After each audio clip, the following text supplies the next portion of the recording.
Ang debosyon natin mula sa araw na ito, Biyernes. Hunyo 27, 2025 ay pinamagatang Liwanag sa Dilim. Ito ay mula sa panulat ni Binibining Maureen Cambarami, England, United Kingdom. Ang ating babasahin sa araw na ito ay matatagpuan sa Aklat ng Mga Awit Kabanatang 18, talatang 25 hanggang 32.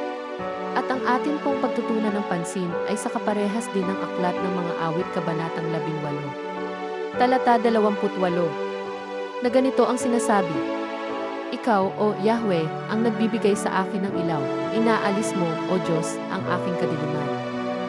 Dinadala ako ng banal na kasulatan ngayon pabalik sa aking pagkabata sa Afrika. Lumaki ako sa isang mahirap na pamilya kung saan ang pagkagumon sa alak at pang-aabuso sa tahanan ay karaniwan lang.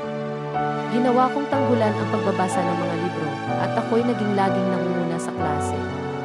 Gayunpaman, habang ako ay nagkakaedad, lumala ang sitwasyon sa aming tahanan na nagtulak sa akin upang makaramdam ng kahihiyan, pagkapahiya at mababang pagpapahalaga sa sarili. Sinamantala ito ng mga nakatatanda sa pamamagitan ng pambubuli sa akin, na lalong nagpatibay sa aking sama ng loob at pangit na damdamin. Sa ilang pagkakataon na matino ang aking ama, ipinagdiinan niya sa akin na ang isang anak na babae ay hindi katanggap-tanggap sa pamilya at walang silbi. Mabuti na lamang at sa pamamagitan ng masigling panalangin ng aking ina, natutunan kong walang anumang balakid na malaki para sa Diyos. Sa buong buhay ko, nagpadala ang Diyos ng mga tao upang ilawan ang aking daanan, tulad ng aking guro sa mataas na paaralan na siyang nagturo sa akin at buong tiyagang binaligtad ang mga negatibong pinaniniwalaan ko at ang aking mga kamag-anak na tumulong at kumanlong sa akin. Marami pang iba ang nagbigay ng tulong sa aking paglalakbay sa buhay.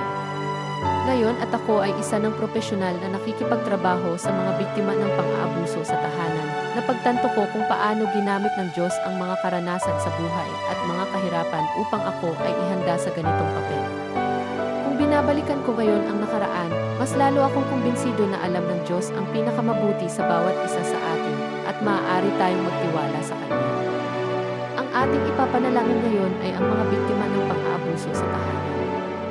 Tayo po ay manalangin. Mahal naming Panginoon, tulungan mo po kaming ibigay ang lahat ng tiwala namin sa iyo, lalong-lalo na kung kami ay humaharap sa mga hamon ng buhay. Amen.